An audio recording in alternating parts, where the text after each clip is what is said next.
Halo para penggemar dan pecinta fisika, pada video kali ini saya akan melanjutkan pembahasan mengenai soal match spin. Nomor 1, pesawat ruang angkasa dengan momentum P akan mengubah arahnya. Arah yang baru membentuk sudut theta terhadap arah mula-mula dan kelajuannya dipertahankan tetap. Jika gaya yang diberikan mesin F, tentukan waktu minimum T yang diperlukan mesin untuk mengubah arah tersebut. Asumsi mesin dapat diputar atau dibelokkan sesuai dengan arah yang diperlukan pesawat ruang angkasa. Oke, kita jawab ya. Nah, perhatikan baik-baik. Pertama, arah pesawatnya itu adalah lurus ke kanan seperti ini, terus kemudian dibelokkan seperti itu ya. Jadi ini momentum awalnya P1 arahnya ke kanan. Sedangkan momentum akhirnya arahnya miring dengan bentuk sudut theta terhadap arah semula karena pesawat ini dibelokkan. Jadi di sini ada perubahan momentum secara vektor. Perubahan momentum yang dialami oleh pesawat itu gampang sekali mencarinya. Perubahan momentumnya secara vektor adalah P2 dikurangi dengan P1. Jadi ini vektor semua ya. Nah, kalau nilai dari perubahan momentum tentu akar ya. Akar P2 kuadrat plus P1 kuadrat. Tapi ini dibolak-balik sama aja ya. Nah, karena ini pengurangan vektor berarti di sini min ya, di sini min 2 P1 P2 cos theta. Nah, karena P1P2 itu sama, yaitu P, maka ini saya ganti P semua ya. Jadi akhirnya di sini P kuadrat, P1P2 itu P, sehingga hasilnya seperti ini. Kalau disederhanakan, P kuadrat ditambah P kuadrat, 2P kuadrat. Nah, ini P kuadrat ya. Nah, saya hapus dulu, saya geser ke atas. Jadi delta P-nya, 2P kuadratnya ini bisa dikeluarkan ya. Jadi akar 2P kuadrat dalam kurung 1 min cos theta. Jadi ini sama aja dengan P akar 2 dalam kurung 1 min cos theta. Kita ingat bahwa yang namanya impuls itu sama aja dengan perubahan momentum. Jadi saya isi impulsnya F kali T, yaitu perkalian antara gaya dengan waktu, lamanya gaya bekerja pada pesawat. Delta P-nya adalah ini ya, P akar 2 kali dalam kurung 1 min cos theta. Akhirnya kita dapatkan nanti waktu minimalnya berapa? T-nya ya berarti P kali akar 2 dalam kurung 1 min cos theta dibagi dengan F. Jadi kalau begitu jawaban yang tepat di sini adalah D. Nomor 2, tentukan arus fungsi waktu dari rangkaian listrik berikut. Nah, ini ada rangkaian tegangan arus bolak-balik ya. Kita jawab. Nah, kalau kita mau mencari I1 bagaimana? Kita tahu bahwa arus yang mengalir ini adalah arus AC ya, karena tegangannya ini AC. Jadi I pada titik cabang ini arus rangkaian itu pecah menjadi arus cabang. Ada yang ke C, saya beri nama I1. Ada yang ke L, saya beri nama I2. C itu adalah kapasitor, sedangkan L itu adalah induktor. Nah, karena C dengan L dipasang paralel, berarti prinsip paralel, tegangan di C dan L itu harus sama. Ya, tegangannya harus sama, yaitu VO cos omega T. Nah, kalau mencari I1 berarti tegangan pada C dibagi dengan impedansinya C, ya, impedansi di cabang 1 ini. Impedansi cabang 1 tidak lain adalah reaktansi kapasitif XC, ya. Jadi I1 itu berarti V sumber ini, kalau saya tulis dalam bentuk pendek seperti ini, VO sudut 0. Ini nggak ada sudutnya karena hanya omega T. Terus kemudian XC sudut, nah ini ya, dibagi dengan impedansi cabang 1 yaitu XC sudut min 90. Kenapa begitu? Coba lihat ya, fasor dari XL XC, ini XL reaktansi induktif, XC itu reaktansi kapasitif. Nah, XL itu berbeda fase 90 derajat terhadap R positif ya. Jadi XL mendahului R. Nah, terus kemudian kalau XC tertinggal terhadap R, fasenya adalah min 90 derajat. Ya, perbedaan fase R dengan XC min 90 derajat. Ini karena turun ya. Jadi XC tertinggal terhadap R. Jadi makanya di sini tulis min 90 gitu ya. Oke, jadi kalau kita bagi fasor dibagi berarti nilai dari fasor VO dan XC dibagi biasa, jadi VO per XC, tapi sudutnya ini dikurangi. Jadi 0 dikurangi min 90. Jadi akhirnya kita dapat VO per XC sudut 90 derajat, seperti itu. Arus I2 yang mengalir dalam induktor itu adalah tegangannya berapa? Tegangan pada induktor tidak lain adalah tegangan sumber ini. Sama ya tegangannya dengan C tadi, VO sudut 0. Nah, dibagi dengan impedansi pada cabang 2 yaitu XL sudut 90 derajat. L itu punya sifat penghambat namanya reaktansi induktif ya, XL gitu. Kalau kita lihat fasornya, XL itu berbeda fase 90 derajat terhadap L. Jadi kalau begitu di sini ditulis sudut 90 derajat positif. Nah, VO dibagi XL biasa, tapi sudutnya ini dikurangi, 0 min 90 derajat. Jadi I2 dapatnya adalah VO per XL sudut min 90 derajat. Oke, kalau kita mencari arus total rangkaian, itu berarti I1 ditambah I2. Ya, dijumlahkan aja, tapi ini secara fasor atau vektor ya. Berarti kalau begitu I1 kita masukkan VO per XC sudut 90 derajat, I2 VO per XL sudut min 90 derajat. Ini penjumlahannya secara fasor atau vektor. Jadi kalau saya gambarkan demikian ya. Nah, fasor dari I1 sudutnya 90 derajat, itu berarti fasornya arahnya ke atas ya. Anggaplah rangkaian ini bersifat induktif, artinya XL lebih besar dari XC. Jadi nilai VO per XC itu lebih besar daripada VO per XL. Makanya fasornya lebih panjang VO per XC daripada VO per XL.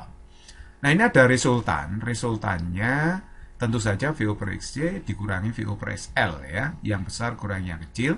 Jadi ini resultannya arahnya ke atas, membentuk sudut 90 derajat terhadap sumbu X positif.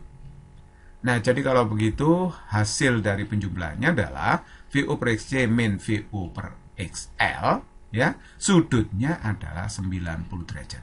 Sekali lagi 90 derajat itu sudut yang dibentuk resultannya terhadap sumbu X positif.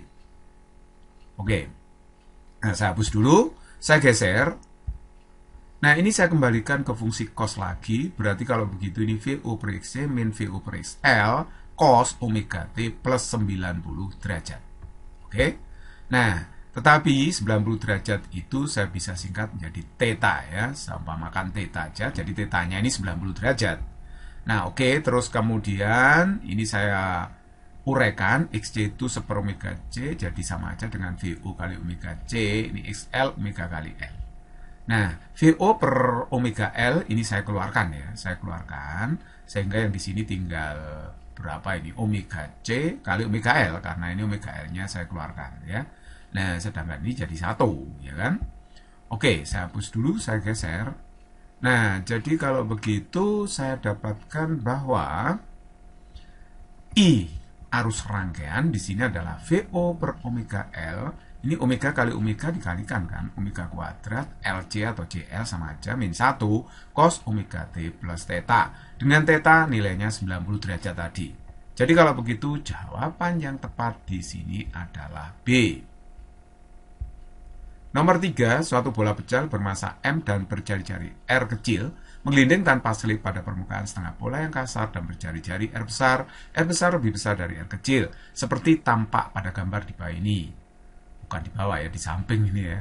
Nah, jika bola itu mula-mula di titik A kemudian dilepas dan bola dapat menggelinding sempurna, berarti tidak ada slipnya. Berapakah kecepatan bola pada titik terendah lintasannya? Oke, jadi bola mula-mula itu di sini, titik A ya. Terus kemudian nanti menggelinding sempurna sampai mencapai titik terbawah, bahkan dia bisa naik lagi gitu kan ya. Oke, kita jawab ya. Nah, suatu saat bola itu akan mencapai titik terendahnya. Nah, ini yang tanyakan berapa kecepatan bola pada titik terendah lintasan ini. Oke, kita menggunakan hukum kalian energi mekanik untuk mencari kecepatan di B. Karena ini menggelinding sempurna, EM di A sama dengan EM di B. Nah, oke. EM di A itu EPA ditambah EKA, EM di B, EBB tambah EKB. EPA itu adalah MGHA. Ya, sedangkan EK di A itu 0 karena dilepas ini ya. Jadi mula-mula dilepas di titik A, jadi kecepatannya tidak ada, EK-nya nggak ada. EP di B ini ada ya, jadi MGHB, karena kita ngukurnya ketinggian itu pusat massa bola terhadap titik acuan. Nah, titik acuan tanah ini ya, yang di bawah ini. Jadi masih ada setinggi R kecil di sini ya. EKB, ya EK di B, berarti setengah MVB kuadrat 1 plus K. Ini energi kinetik total, yaitu jumlah antara energi kinetik rotasi dengan energi kinetik translasi. Jadi kalau kita rumuskan seperti ini. Kalau Anda belum paham mengenai energi kinetik total, silakan lihat video Saya yang lain yang bahas mengenai energi kinetik total benda yang menggelinding. Oke, sekarang mari kita lihat HA-nya itu adalah R, ya kan? Sedangkan HB-nya itu jarak pusat massa bola terhadap titik acuan garis warna biru yang bawah ini ya. Berarti anggap aja tanah itu berarti R kecil ini. Ini R kecil, jari-jari bola berarti ya. Nah, ditambah dengan setengah mvp kuadrat 1 plus untuk konstanta momen bola pejal. Konstanta momennya itu 2/5. Artinya bahwa bola pejal itu kalau berputar pada pusat massa, momen inersianya adalah 2/5 mr kuadrat. Nah, 2/5 itu disebut sebagai konstanta momen. Jadi kalau misalnya benda yang menggelinding silinder, ya Anda isi setengah di sini, ya kan? Kalau bola rongga atau kulit bola 2/3. Oke, jadi kalau begitu ini saya pindah aja ke ruas kiri ya. Jadi Mg, R besar kurang R kecil, di setengah mvb kuadrat kali 7/5. Saya geser. Oke, jadi ini saya jumlahkan 7/5 ya. Nah, oke, saya coret aja M-nya. Kemudian setelah saya coret berarti M-nya hilang. Nah, ini saya kalikan 7/10 ya. Jadi PB-nya akan ketemu akar 10G R besar kurang R kecil dibagi dengan 7. Jadi jawaban yang tepat di sini adalah E. Nomor 4. Rangkaian hambatan seperti tunjukkan gambar berulang terus-menerus dengan pola sama sampai dengan tak hingga. Jika R1 1 ohm, maka RAB sama dengan berapa? Jadi yang tanyakan hambatan pengganti antara titik A dan B. Ini rangkaiannya sampai tak hingga ya. Oke, kita jawab. Sebenarnya rangkaian ini setara dengan seperti ini. Nah, perhatikan baik-baik, cara menyelesaikan rangkaian seperti ini adalah kalau kita ambil misalkan titik C dan D di sini. Ya. Nah, ini hambatan antara titik C dan D itu pasti sama dengan hambatan antara titik A dengan B. Kenapa? Karena ini tak berhingga, ya, tidak berhenti sampai di sini, dia berulang secara periodik sampai tak hingga gitu. Jadi nanti RAB sama aja dengan RCD. Jadi kalau saya penggal di sini jadinya seperti ini ya. Misalkan RCD ini saya umpamakan X. Nah, X RCD ya, X. Maka itu akan sama dengan RAB. Jadi RAB sama dengan RCD sama dengan X gitu kan ya. Oke, sama-sama nilainya sama dengan X. Nah, jadi RAB itu sama dengan R, ini kan R. Diseri dengan paralelnya R sama X. Jadi R diparalel dengan X, artinya ya R kali X dibagi R plus X. Anda juga diperbolehkan menggunakan rumus seper RP ya. Seper RP sama dengan seper R plus seper X, ya nggak apa-apa, nggak masalah ya. Oke, nah sekarang saya masukkan, nilai R-nya kan 1 ya. 1 ohm saya masukkan. Terus kemudian ini saya pindah ke ruas kiri, X min 1. Nah, akhirnya ini saya kalikan. Nah, seperti ini, X min 1 kali 1 plus X sama dengan X. Nah, ini sama aja dengan X, ya. Min 1 plus X kuadrat min X sama dengan X. Nah, akhirnya saya dapatkan setelah X-nya saya coret, berarti kuadrat min X min 1 sama dengan 0. Ini adalah persamaan kuadrat. Nah, solusinya kalau tidak bisa difaktorkan, pakai rumus ABC. Tapi bisa juga dengan kuadrat sempurna. Jadi saya menggunakan ini aja. Jadi X min setengah kuadrat. Nah, ini kan jadinya X kuadrat. Ya. Min X kuadrat min X plus seperempat. Nah, oleh sebab itu saya kurangi seperempat. Supaya persamaannya kembali ke sini, X kuadrat min X gitu ya. Nah, terus kemudian dikurangi 1 sama dengan 0. Ini sama aja dengan persamaan yang di atas. Nah, terus kemudian ini sama aja dengan min 5/4, ya kan? Saya pindah ke ruas kanan 5/4-nya seperti ini. Saya hapus dulu, saya geser. Nah, akhirnya X min setengah itu plus minus akar 5/4. Ya kan? Nah, ini sama aja dengan plus minus setengah akar 5. Berarti X-nya adalah setengah plus minus setengah akar 5. Nah, karena X hambatan itu tidak mungkin bernilai negatif, maka nilai positif yang kita pakai. Nah, negatifnya jangan, karena nanti setengah dikurangi setengah kali 5 kan negatif. Tidak mungkin hambatan nilainya negatif, jadi selalu positif. Makanya ini yang diambil yang plus, yang masuk akal ya.